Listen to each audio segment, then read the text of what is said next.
இந்தியாவை பாதுகாக்க ஸ்டாலின் அழைக்கிறாருன்னு நீங்க சொல்றீங்க. ஃபர்ஸ்ட் தமிழ்நாட்டில் இருக்கிற அந்த ட்ரக் மெனன்ஸ் உங்களால ஏன் கண்ட்ரோல் பண்ண முடியல? It is your own party member. மக்களோட இயலாமையை யூஸ் பண்ணிக்கிட்டு அதில் ஓட்டு சேகரித்து நீங்கள் குடும்ப ஆட்சி நடத்திக்கிட்டு நீங்கள் நல்லா இருந்து அவங்க அழிஞ்சு போகிறது I think that has to stop. இப்போ ஜனங்களுக்கு என்ன வேணும்னா எங்க தேவைகளை யார் சரியாக செய்வார்கள், செய்ய முடியும். இப்போ நீங்க பாத்தீங்கன்னா இன்னைக்கு பாஜகல எங்களுக்கு ஓட்டு போட்டீங்கன்னா இவங்கனால செய்ய முடியுங்கிற நம்பிக்கை மக்கள் கிட்ட 100% இருக்கு. யூத் பொறுத்த வரைக்கும் ஐ திங்க் அண்ணாமலை அவர்கள் leaps and bounds ahead of மதிப்புக்குரிய சீமான் அவர்கள். And he talks sense. சும்மா டிராமட்டிக்ஸ்க்காகவும் இயலாத தன்மை மனிதர்களுக்கிட்ட அதை அட்ரஸ் பண்ணி பேசுகிற லீடர் அண்ணாமலை அவர்கள். நான் தமிழர் கட்சினால என்ன இயக்க முடியும்? போய் நீ குரல் கொடுப்ப, தட்ஸ் ஆல். மறுபடியும் மைக்கு முன்னாடி நின்றுட்டு ஒன்று பேசிக்கிட்டு இருக்கலாம். செய்ய முடியுமா? முதல்வர் ஸ்டாலின் அவர்கள் பிரச்சாரத்தின் போது பாஜக அரசு தமிழகத்தை வஞ்சிக்கிறது, ஒரு வெள்ள நிவாரணம் கூட கொடுக்கல, சிறப்பு திட்டங்கள் எதுவும் கொண்டு வரலைன்னா ஒரு கண்டினியூஸான குற்றம். சார், இதுக்கு அண்ணாமலைஜி அவர்கள் தெளிவாக பதில் சொல்லிட்டாரு. இந்த தமிழ்நாட்டில் இவ்வளோ கோடி பணம் கொடுத்துருக்காங்க, வஞ்சிக்கப்படுறது ஒரு எம்பி கிடையாதுங்க. அப்புறம் எப்படி வஞ்சிக்கப்பட்டாங்கன்னு சொல்ல முடியும்? ஒரு எம்பி இல்லாமல் இவ்வளோ செஞ்சுருக்காங்க. how many thousand crores they have spent? Vijay Prabhakaran அவர்கள் சின்ன பையன்தான். ஆனால் சின்ன பையன் படித்து படிப்படியாக உயரணும். படித்த உடனே நீங்கள் பிஹெச்டி வாங்க முடியாதுங்கிறது என்னுடைய கருத்து. அதிமுகவுடைய பொதுச் செயலாளர் எடப்பாடி பழனிசாமி அவர் ஜெயிச்சு வரல, அவங்களுடைய எம்எல்ஏயால் தேர்ந்தெடுக்கப்பட்டு வரல. ஒருத்தர் முடிவு பண்ணி அவர் சீஃப் மினிஸ்டர் ஆனார். அதே அதிமுக தேமுதிக கூட்டணியில உங்க பிரதமர் யாரு? நீங்க யாரு கூட கடைசியில போய் சப்போர்ட் கொடுப்பீங்க? காங்கிரஸ் கொடுப்பீங்களா? ஸோ நாளைக்கு ஒரு கட்சி தீவு கூட அவர்னால ஏதாவது நல்ல ஒரு ப்ராப்ளம் இல்லாத ஒரு ஐலண்ட் அண்ட் கனெக்டட் டு இந்தியாவா அது செயல்பட முடியும்னா I think it will be him, Narendra Modiji. So this is how I look at it. அரசியலுக்காக இல்லை, தேர்தலுக்காக இல்லை.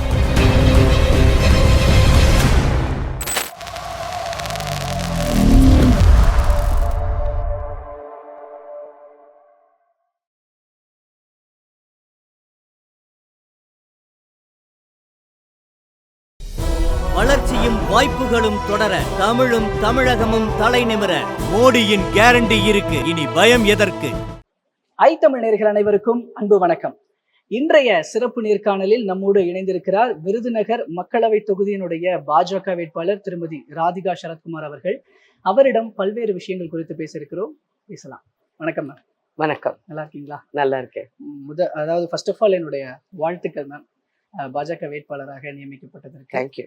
ஸோ விருதுநகர் தொகுதின்னு அப்போ பார்க்கும்போது அப்போ மாணிக்கம் தாக்கூர் ரொம்ப வலிமையான நிலையில் இருக்கிறாருன்னு சொல்லப்படுற தகவல்கள்லாம் அப்போ எந்த மாதிரி நினைக்கிறேன்? 100% நீங்க எந்த காமன் மேன் கிட்ட போய் கேளுங்க என்ன பண்ணாரு. அதான் ஓகே, வலிமையா இருக்கிறாங்க அப்படின்னு சொல்றது அப்படின்னு வெளியாகிற தகவல் அப்போ பொய்யுங்களா?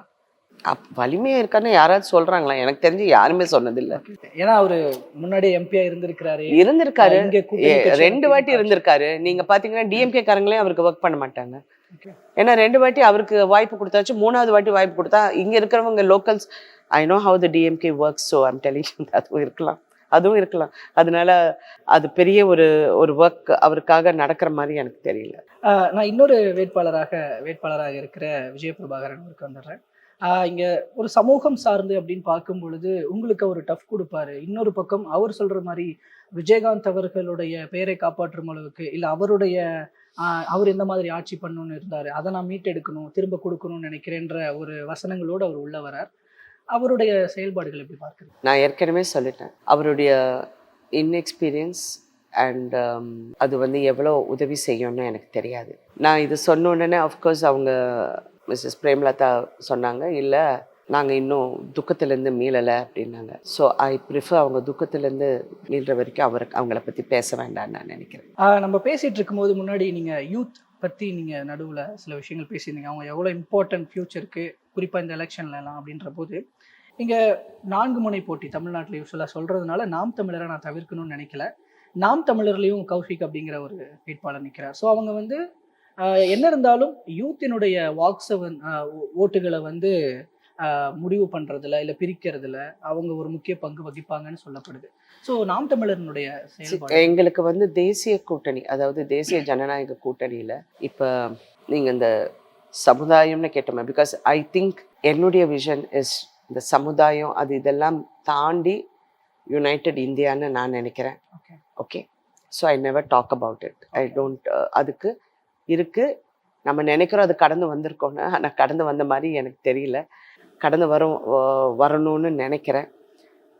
ஆனால் நீங்கள் சொல்கிற மாதிரி நம்ம தேசிய ஜனநாயக கூட்டணியில் இருக்கிற அத்தனை பேரும் are very strong people from all sections of society அவங்க இருக்கிறாங்க. யூத் பொறுத்த வரைக்கும் ஐ திங்க் அண்ணாமலை அவர்கள் வந்து leaps and bounds ahead of Seeman, மதிப்புக்குரிய சீமான் அவர்கள். And he talks sense. சும்மா ட்ராமட்டிக்ஸ்க்காகவும் இயலாத தன்மை மனிதர்களுக்கிட்ட அதை அட்ரஸ் பண்ணி பேசுகிற லீடர் வந்து அண்ணாமலை அவர்கள் இல்லை. ஃபேக்ட்ஸ், ஃபிகர்ஸ், செயல் இஸ் இட். அவர் வந்து ரியல் ஹீரோ மாதிரி பேசுகிறாரு, அவ்வளோதான் நான் சொல்லுவேன். ஓகேங்க. நீங்கள் முக்கியம் ஸோ அந்த யூத் அங்கே நாங்கள் அட்ரஸ் பண்ணி பெரிய லெவலில் அட்ரஸ் ஆயிருக்கு. Okay. So we are not அது ஜனநாயகம்னா வந்துட்டா எல்லாரும் இருப்பாங்க, எல்லாருடைய சிந்தனைகள் இருக்கும், எல்லாரும் மக்கள் நலனுக்காக தான் வர்றாங்க, எல்லாரும் வரும். But the best person will win. Who the people will யார் மக்கள் யார் மேலே நம்பிக்கை வைக்கிறாங்களோ அவங்க தான் ஜெயிப்பாங்க. ஓகே. இப்போ நீங்கள் பாஜகக்குள்ள வந்து அண்ட் ஆல்சோ சாரி, இன்னைக்கு இருக்கிற ஜனங்க வந்து நீங்கள் இந்த ரெட்டாரிக்கு இதுக்கெல்லாம் முடிஞ்சு போச்சு அந்த காலம். ஐம் சாரி, அது வந்து நம்ம ஒத்துக்கிட்டு நான் அதெல்லாம் பார்த்து வந்தேன். கலைஞரை மாதிரி யாரும் பேச முடியாது, கரெக்டா? புரட்சி தலைவர் மாதிரி யாருமே ஜனங்களை அட்ரஸ் பண்ண முடியாது. இல்லாட்டி ஜெயலலிதா மாதிரி அந்த ஆளுமையும் அந்த விமென் பவர் வந்து ஐ டோன்ட் திங்க் அது மாதிரி லீடர்ஸ் கிடையாது. இப்போ வந்து ஜனங்களுக்கு என்ன வேணும்னா எங்கள் தேவைகளை யார் சரியாக செய்வார்கள், செய்ய முடியும். இப்போ நீங்கள் பார்த்தீங்கன்னா இன்னைக்கு பாஜகவில் இப்போ நீங்கள் நாளைக்கு எங்களுக்கு ஓட்டு போட்டிங்கன்னா இவங்கனால செய்ய முடியுங்கிற நம்பிக்கை மக்கள்கிட்ட 100% இருக்குது. அடுத்த கட்சியில் அது எப்படி சொல்ல முடியும்? நான் நீங்கள் பேச்சுக்கு நீங்கள் சொல்கிறனால, நான் தமிழர் கட்சினால என்ன இயக்க முடியும்? போய் நீ குரல் கொடுப்ப, தட்ஸ் ஆல். மறுபடியும் மைக்கு முன்னாடி நின்றுட்டு ஒன்று பேசிக்கிட்டு இருக்கலாம். செய்ய முடியுமா? அதே அதிமுக தேமுதிக கூட்டணியில் உங்கள் பிரதமர் யாரு? நீங்கள் யாரு கூட கடைசியில் போய் சப்போர்ட் கொடுப்பீங்க? காங்கிரஸ் கொடுப்பீங்களா? BJP door is closed for you, correct? நீங்கள் அவங்க வந்து coalition கூப்பிட்டப்போ they didn't want the coalition or they didn't have the coalition didn't happen. So BJP அப்படி இங்கே வந்தால் கூட எப்படி பண்ணுவீங்க? அப்போ இந்த full parliament election is it a farce? Who is your prime minister candidate? நான் இன்னைக்கு கேட்குறேன் எடப்பாடி அவர்கள்கிட்ட, who is your prime minister candidate? அப்போ அவர் விஜய் பிரபாகரன் கூட அந்த மினிஸ்டர் அவர் இருக்காரு, கேடிஆர் அவர்கள், அவர் சொன்னார் எடப்பாடி தான் பிரைம் மினிஸ்டர்னு. இதுக்கு நான் சிரிக்கணுமா இல்லாட்டி அழுவணுமா சொல்லுங்க? எந்த நம்பரை வச்சு நீங்கள் சொல்கிறீங்க? எதை வச்சு நீங்கள் சொல்கிறீங்க that he is the prime minister கேண்டிடேட்னு? Don't take people for a joke. This is not the time to joke. இது வந்து ஒரு சீரியஸான எலெக்ஷன். அண்ட் நாட் ஓன்லி இது மக்களுக்கான ஒரு எலெக்ஷன், இட்ஸ் கோயிங் டு உங்களுடைய பிரதமரை தேர்ந்தெடுக்கிற எலெக்ஷன். பாதுகாப்பு, இந்தியாவின் பாதுகாப்பு, எவ்வளோ விஷயங்கள் இருக்கு. இது எல்லாமே நம்ம மனசுல வச்சுக்கிட்டு ஒரு இந்தியனா நம்ம வந்து ரொம்ப கேர்ஃபுல்லா ஓட் பண்ண வேண்டிய election. You can come and say அவன் பண்ணா, இவன் பண்ணா, இவர் பண்ணாரு, அவர் பண்ணாரு. That is not the point today. இன்னைக்கு ஒன்னால என்ன பண்ண முடியும்? I am asking this. Who is your prime minister candidate? Edappadi Palaniswami அவர்கள். நான் இதே வந்து இந்தியா கூட்டணியிலையும் கேட்குறேன், உங்கள் பிரைம் மினிஸ்டர் கேண்டிடேட் நீங்கள் அனௌன்ஸ் பண்ணல. ஸ்டாலின் அழைக்கிறார், இந்தியாவை பாதுகாக்க ஸ்டாலின் அழைக்கிறாருன்னு நீங்கள் சொல்கிறீங்க. ஃபர்ஸ்ட் தமிழ்நாட்டில் இருக்கிற அந்த ட்ரக் மெனன்ஸ் உங்களால் ஏன் கண்ட்ரோல் பண்ண முடியல? It is your own party member. இன்னும் அதை அட்ரஸ் அது வந்து தட் இஸ் அ கில்லிங் ப்ராப்ளம்ங்க. நாளைக்கு நாங்கள் சொல்கிறோமே யூத், பேச சொல்லுங்களேன் நாம் தமிழர் கட்சி. அதை நாளைக்கு இருக்கிற இந்த youth are getting destroyed with drugs. இந்த போதைப் பொருட்கள்னால, குடிப்பழக்கத்தினால அழிஞ்சு போறாங்க. ஒவ்வொரு தாயும் வந்து பயப்படுறாங்க. பையன் வெளியே போனா எங்கேயாவது கெட்ட பழக்கம் அவனுக்கு உண்டாயிடுமோ, இந்த ஃப்ரெண்ட்ஸ்னால வந்துடுமோன்னு. எந்த தாய்க்கு இங்க பயம் இல்லை? எல்லா தாய்ங்களுக்கும் அந்த பயம் இருக்கு. Have you address that? ஒரு பக்கம் நாம் தமிழர் சார்ந்து இவ்வளவு விஷயங்கள் இருக்கு அப்படின்னா, இப்போ இங்க ஆளும் கட்சியாக இருக்கிற திமுக, முதல்வர் ஸ்டாலின் அவர்கள் பிரச்சாரத்தின் போது பாஜக அரசு தமிழகத்தை வஞ்சிக்கிறது, ஒரு வெள்ள நிவாரணம் கூட கொடுக்கல, சிறப்பு திட்டங்கள் எதுவும் கொண்டு வரலைன்னு ஒரு கண்டினியூஸான குற்றச்சாட்டு. சரி, இதுக்கு வந்து அண்ணாமலைஜி அவர்கள் வந்து தெளிவா பதில் சொல்லிட்டாரு. அவங்க ஜிஎஸ்டி பத்தி பேசினப்ப கூட யூட்டிலைசேஷன் சர்டிஃபிகேட் கூட கரெக்டா கொடுக்காம, if you don't give your utilisation certificate, அப்புறம் உங்களுக்கு எப்படி உங்களுக்கு ரிவர்ஸ் வரும் இங்கிறது அவரும் கேட்டுட்டாரு. எல்லாருமே கேட்டாச்சு. அப்ப இது வரைக்கும் குலசேகரப்பட்டினத்துல உட்கார்ந்துட்டு இருந்தாரு ஃபார் த டிஃபென்ஸ் காரிடர். எவ்வளவு பெரிய விஷயங்க நாட்டுக்கு. அதுல வந்து யார் உட்கார்ந்துருந்தாங்க பக்கத்துல? வஞ்சிக்கப்பட்டனாலேயா உட்கார்ந்தாரு? ஒரு விண்வெளி ஏவுதளம். ஆமா. யார் அவர் பக்கத்துல உட்கார்ந்துருந்தாங்க? ஸ்டாலின் தானே உட்கார்ந்துருந்தாரு. துறைமுகம் விரிவாக்கம் வந்து தூத்துக்குடிக்கு யார் உட்கார்ந்துருந்தாங்க அங்க? இந்த ஒரு பக்கம் ஸ்டாலின், ஒரு பக்கம் கனிமொழி அவர்கள் உட்கார்ந்துருந்தாங்க. What was that? growth இல்லையா? எய்ம்ஸ், இவ்வளவு பெரிய எய்ம்ஸ் ஒன்று அனௌன்ஸ் பண்ணி கட்டி, எல்என்டி வந்து இப்ப வேலை நடந்துகிட்டு இருக்கு. 33 monthsல வந்து டெலிவர் பண்ணிடுறோம்னு சொல்லியிருக்காங்க. வஞ்சிக்கப்படுறது ஒரு எம்பி கிடையாதுங்க. அப்புறம் எப்படி வஞ்சிக்கப்பட்டாங்கன்னு சொல்ல முடியும்? ஒரு எம்பி இல்லாம இவ்வளவு செஞ்சிருக்காங்க. how many thousand crores they have spent? இந்த தமிழ்நாட்டுல வந்து இவ்வளவு கோடி பணம் வந்து கொடுத்துருக்காங்க. அஃப்கோர்ஸ் நான் சொல்ற மாதிரி இந்த ரெட்டாரிக்கு, சும்மா போய் மேடையில வந்து நம்ம இதெல்லாம் பேசி ஓட்டு சேர்க்கணும், மக்களோட இயலாமையை வந்து யூஸ் பண்ணிக்கிட்டு அதில் வந்து ஓட்டு சேகரித்து நீங்கள் வந்து குடும்ப ஆட்சி நடத்துக்கிட்டு நீங்கள் நல்லா இருந்து அவங்க வந்து அழிஞ்சு போகிறது வந்து I think that has to stop. Okay. மறுபக்கம் அதிமுக பொதுச் செயலாளர் எடப்பாடி பழனிசாமி அவர்களும் மத்தியில் எந்த ஆட்சி வந்தாலுமே நமக்கு எதுவும் பண்ண மாட்டேங்கிறாங்க, அண்ட் பாஜக கிட்டேருந்து, பாஜக கூட உடனான கூட்டணியிலேருந்து பிரிந்ததே தமிழகத்தினுடைய நலனுக்காக தான், நாங்கள் நினச்சிருந்தா கூட்டணி வச்சுட்டு பதவி வாங்கிட்டு போயிருக்க முடியும், பட் பிரிஞ்சிட்டோம் அப்படிங்கிறது காரணம் தமிழ்நாட்டோட நல்லதுக்காக தான் சொல்கிறாங்க.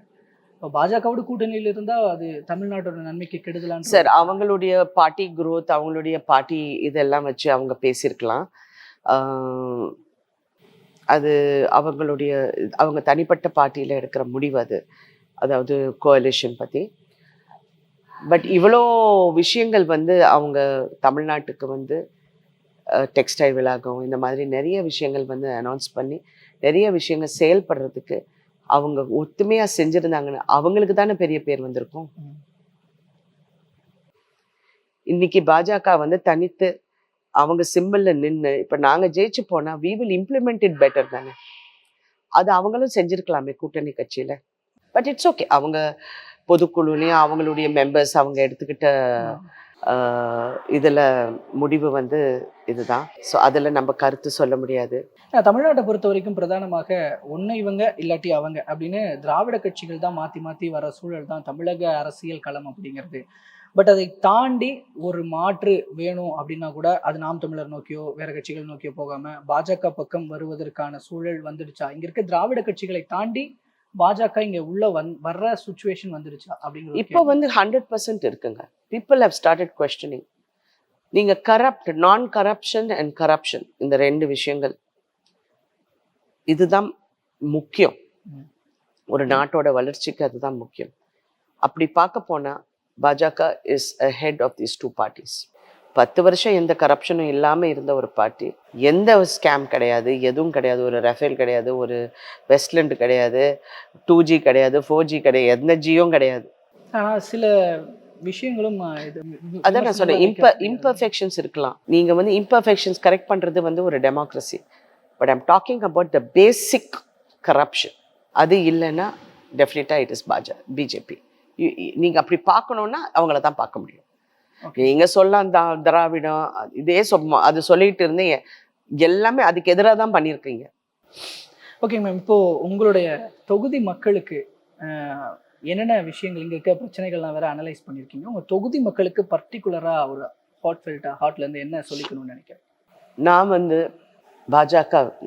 வந்து பாஜக வேட்பாளரா உங்கள் முன்னாடி நிற்கிறேன்னா, நான் உங்கள் பிரச்சனைகள் எல்லாம் தெரிஞ்சிருக்கேன், நிறைய பேசியிருக்கேன், நிறைய விஷயங்கள் உங்களோட பகிர்ந்திருக்கேன், நிறையா வந்து நாங்கள் அனலைஸ் பண்ணி எந்தெந்த இடத்துல எப்படி எப்படி செயல்படணும்னு, விவசாயமாக இருக்கட்டும், இண்டஸ்ட்ரீஸாக இருக்கட்டும், பட்டாசாக இருக்கட்டும், பிரிண்டிங்காக இருக்கட்டும், தறி திரி, இந்த மாதிரி என்னென்ன விஷயங்கள் இருக்கும், அப்புறம் ஃப்ளைஓவர், சானிடேஷன், அதுக்கப்புறம் ரயில்வே, இது எல்லாமே நாங்கள் ஒன்றாமே நாங்கள் எல்லாமே பார்த்துட்டோம். நான் சொல்கிறது ஒன்று தான், செய்கிற இடத்துல நான் இருக்கேன், செய்ய முடியுங்கிற நம்பிக்கை எனக்கு இருக்குது, செயல்பட முடியுங்கிற தைரியமும் எனக்கு இருக்குது. நான் கண்டிப்பாக உங்களுக்காக, உங்கள் சகோதரியாக, உங்கள் தோழியாக, ஒரு தாயாக என்னால் உங்களுக்கு சிறப்பாக செயல்பட முடியுங்கிற நம்பிக்கை எனக்கு இருக்குது. இதுதான் நான் உங்களுக்கு சொல்ல வேண்டியது. நீங்கள் வாக்களிக்க வேண்டும் தாமரைக்கு. ஃபைனலாக ஒரு ரேபிட் ஃபயரோட முடிச்சிடலாமா மேம்? நான் வந்து முக்கியமான தமிழ்நாட்டில் இருக்க தமிழ்நாடு தேசிய அளவுலையும் இம்பார்ட்டன்ட் தலைவர்களை பற்றி பண்ணிட்டு சொல்கிறேன். அவங்களை சொல்லும்போது அவங்கள பற்றின உங்களோட பர்சனல் ஒப்பீனியனாக இருக்கலாம், அவங்களோட செயல்பாடுகள் சார்ந்ததாக இருக்கலாம். ஒரு வார்த்தை அல்லது ஒரு வரியில் ஒரு பதில் எதிர்பார்க்குறேங்க. முதல்வர் மு க ஸ்டாலின் அவர்கள். கஷ்டமான கிரீடத்தை அவர் தலையில் வச்சுட்டாங்க. ஒரு கலைஞர் பையன் அப்படிங்கிற ஒரு கிரீடம் அவர் தலையில் இருக்குது. அதை எவ்வளோ கஷ்டப்பட்டு சுமக்கிறாரு, அது அவர் தலையில் அவர் நீடித்து வைக்க முடியுமாங்கிறது எனக்கு தெரியல. எதிர்க்கட்சி தலைவர், அதாவது அதிமுகவினுடைய பொதுச் செயலாளர் எடப்பாடி பழனிசாமி அவர்கள். அவர் வந்து ஜெயிச்சு வரல, அவங்களுடைய எம்எல்ஏயால் தேர்ந்தெடுக்கப்பட்டு வரல. ஒருத்தர் முடிவு பண்ணி அவர் வந்து சீஃப் மினிஸ்டர் ஆனார். ஸோ அந்த முயற்சி மட்டும்தான் அவருக்கு இருந்தது. அவராக வந்து ஜெயிச்சு வரல. அண்டு இன்னைக்கு வந்து அந்த பார்ட்டி வந்து ஒரு புரட்சி தலைவரால் உருவாக்கப்பட்ட ஒரு பார்ட்டி, ஒரு புரட்சி தலைவியால் நல்ல வலுவான ஒரு பார்ட்டியாக உருவாக்கப்பட்டது. இன்னைக்கு அதில் வந்து நிறைய பிளவுகள், அதை அவரால் காப்பாற்ற முடியல. இந்த பிளவு வந்து 89 நான் பார்த்தேன். ஜானகி அம்மாவும் புரட்சி தலைவியோ அவங்களும் பிரிஞ்சப்ப அது வந்து அந்த பார்ட்டியை ஷேக் பண்ணும். ஸோ அது அண்ணாமலை அவர்கள் சொன்ன மாதிரி யாரோ சம்பாரித்து வச்சுட்டு போன சொத்தை வந்து வட்டியை வாங்கிட்டு அப்படி கொஞ்சம் கொஞ்சமாக கரைஞ்சிட்டு போகிற மாதிரி, அந்த கேபிட்டல் வந்து இரோஷன் சொல்லுவாங்கல்ல, அந்த கேபிட்டல் இரோஷன் வந்து அங்கே அதில் நடந்துகிட்டு இருக்குன்னு என்னுடைய கருத்து. ஓகே. சீமான் அவர்கள். சீமான் அவர்கள் வந்து எனக்கு ரொம்ப நாளாக தெரியும். பசும்பொண்ணுங்கிற படத்தில் நான் நடிக்கிறப்போ அவர் வந்து அதில் பணியாற்றினார் பாரதி ராஜா சார் கூட. ஸோ வசனம் அது இதெல்லாம் என் கூட வந்து பேசுவார், நிறையா பேசிக்கிட்டே இருப்பார், இன்னும் பேசிக்கிட்டு தான் இருக்கார். ஓகே. உங்களுடைய தொகுதின்னு எடுத்துக்கிட்டோன்னா மாணிக்கம் தகவல். ஐ ஹேவன்ட் சீன் ஹிம். நான் பார்த்ததில்லை.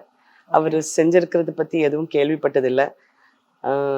அவருடைய அவர் என்ன பார்லிமெண்ட்டில் ஏதாவது பேசியிருக்காருன்னா, ஏதாவது ஒன்று ஸ்பீச் பார்க்கணுன்னா ஒரு ஸ்பீச் பார்த்தேன். அவர் வந்து அண்ணாமலை பற்றி தான் பேசியிருக்காரு.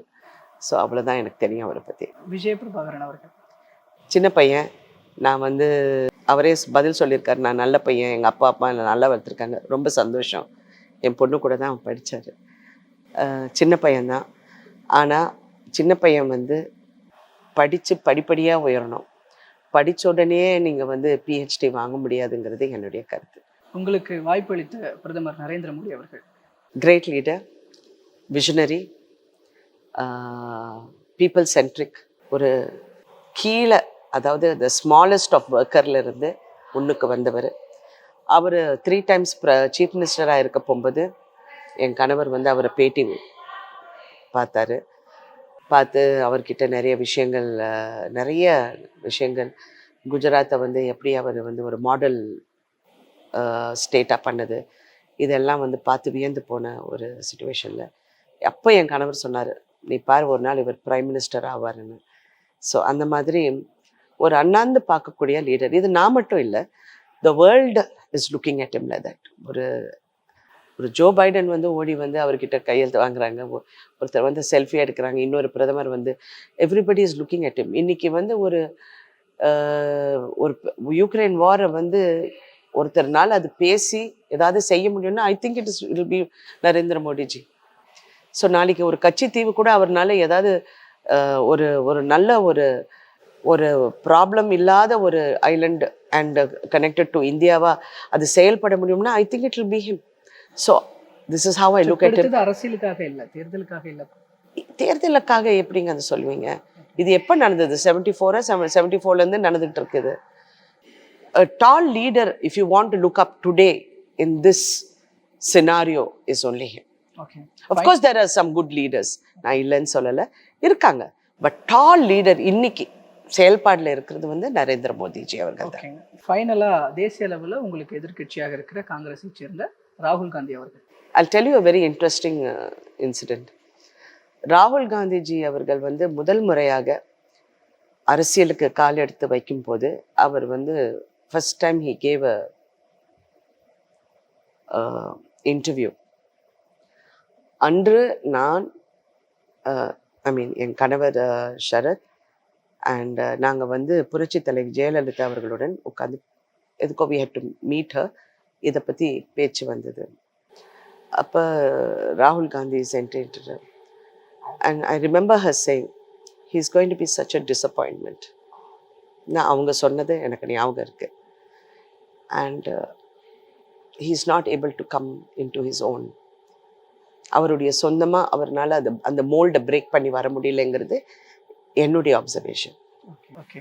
ஒரு விமர்சனத்திற்குரிய ஒரு கேள்விதான் மேம் நான் கேட்கணும்னு நினச்சது.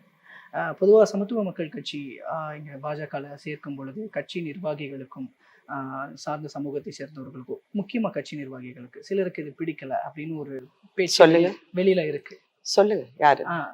இல்ல ஐ மீன் இல்ல ஒரே ஒருத்தர் லேட்டா வந்தாரு. ஒருத்தர் அக்கேஷன்ல கூட இல்ல அவர் லேட்டா வந்தாரு, அவருக்கு என்ன நடக்குதுன்னு தெரியல, அவருக்கு மைக்க முன்னாடி நிறுத்தணும்னா அவருக்கு ஏதோ அப்புறம் அவர் வந்து அதுக்கு தன் விளக்கம் கொடுத்துட்டாரு. ஸோ எக்ஸப்ட் தட் நாங்க வேற எதுவுமே இல்லை. அதனாலதான் இன்னைக்கு பிஜேபிலேயே அவங்க சொல்றாங்க, நீங்க வந்து 16 வருஷமா இந்த கட்சியை எவ்வளவு பண்ணிருக்கீங்கன்னா உங்க கட்சியாளர்களை சரத்குமார் அவர்கள் எவ்வளவு கட்டுக்கோப்பா வச்சு அவங்கள வந்து இணைக்கும் போது எந்த பிரச்சனையும் இல்லாம கொண்டு வந்து இணைச்சிட்டாங்கிறது அவங்க எல்லாருமே பாராட்டியிருக்காங்க. ஸோ அந்த விமர்சனம் வந்து ஏதோ ஒருத்தர் அப்படி பண்ணலாம். ஒருத்தர் அன்னைக்கு பாவம் அவரு ஒண்ணுமே தெரியல, அவர் லேட்டா வந்துட்டாரு, மைக்கை நீட்டணும்னு அவர் ஏதோ பேசிட்டாரு. அப்புறம் சொன்னாரு, சாரிங்க நான் ஏதோ நினைச்சு நான் பேசிட்டேன். he didn't know what was happening. Okay ma'am, thank you. பல்வேறு விஷயங்கள் அரசியல் சார்ந்த விஷயங்களையும் நிறைய விமர்சனத்துக்குரிய விஷயங்களுக்கும் கூட உங்களுடைய பதில்கள் அண்ட் தற்போது மக்களுக்கு என்ன செய்ய போறோம் அப்படிங்கிறதுல இருக்கிற உங்களுடைய விஷன், இதை பத்தின பல்வேறு தகவல்களை எங்கள் மூலமாக மக்களோடும் பகிர்ந்துகிட்டதுக்கு ரொம்ப நன்றிங்க. ரொம்ப நன்றிங்க.